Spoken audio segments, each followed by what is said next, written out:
Welcome to the Trump Breaking News Network, your daily source for up-to-the-minute Trump news. Join us today and every day. Here's today's news. This is TBNN. The Memo, Dangers Ahead for Trump on Comey. By Neil Stanage. President Trump and his team are deeply entangled in the controversy over the firing of FBI Director James Comey, and there are several potholes on the road ahead. Top of the critical list is the extent to which Republican lawmakers distance themselves from Trump, or stick by him. On Friday, GOP dissent grew deeper when Senator Dean Heller, Republican Nevada, said the appointment of an independent prosecutor to look into alleged links between Trump associates and Russia should be on the table, if congressional probes into the matter encounter obstacles. Heller is up for re-election next year, and his seat is widely seen as the top Democratic target. The Nevadan is one of about a dozen GOP senators who have expressed concern or criticism about the president's actions. Trump's low approval ratings could also loosen the bond between him and his party colleagues on Capitol Hill. A Quinnipiac University poll released Wednesday, and conducted almost entirely before the Comey controversy erupted, gave him an approval rating of just 36% among registered voters, with 58% disapproving. Republican nerves were further frayed by a Friday morning tweet storm from the president. Trump took aim at Comey, asserting that the fired FBI director better hope that there are no tapes of our conversations before he starts leaking to the press. The president floated the idea of canceling the daily White House press briefing and wrote that it is not possible for my surrogates to stand at the podium with perfect accuracy. The tweet about Comey and tapes caused particular outrage, with critics of the president arguing that it was tantamount to a threat.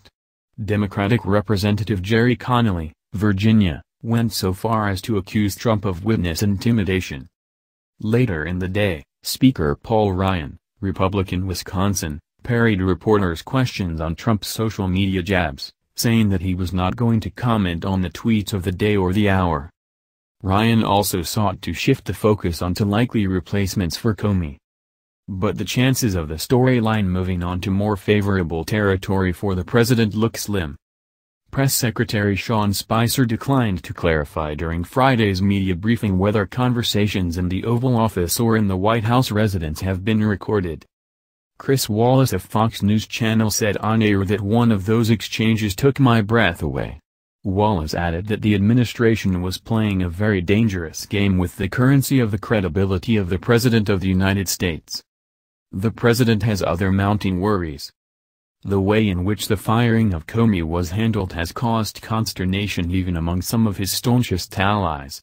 It has renewed speculation about the future of key members of his communications team, including Spicer.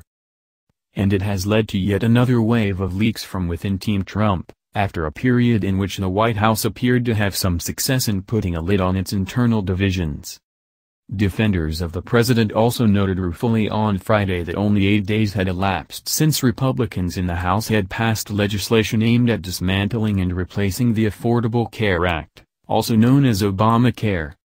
The victory for Trump, which came after critics had pronounced his healthcare efforts dead and buried, feels like distant history now. The Comey controversy has become all-consuming. Trump's frontal assault on the former FBI director could also spur sources in or close to the bureau to leak damaging information on the president and his associates, a move that would entail potential legal peril for the leakers but which could embarrass Trump nonetheless. The president could face some fraught moments on Capitol Hill next week. While Comey himself will not testify, despite being invited to do so, Deputy Attorney General Rod Rosenstein will brief the full Senate on the episode.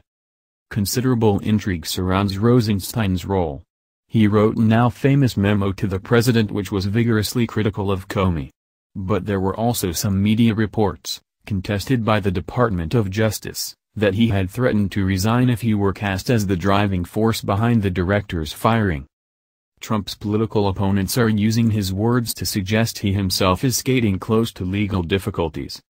Senator Dick Durbin, DL, on Friday said that Trump had come dangerously close to obstruction of justice when he had referenced the Russia controversy while discussing his reasons for removing Comey.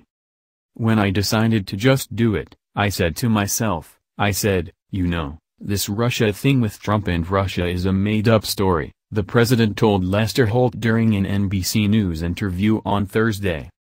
Trump, as ever, remains defiant. In an interview with Fox News Channel's Jeanine Pirro broadcast Saturday, the president accused the fake media of going crazy. "I actually said today, let's not ever do any more press briefings," he added. "But for now, there is no quick path out of the woods." That's the news. Join us here every day. Be sure to subscribe and click the bell. See you next time. This is TBNN.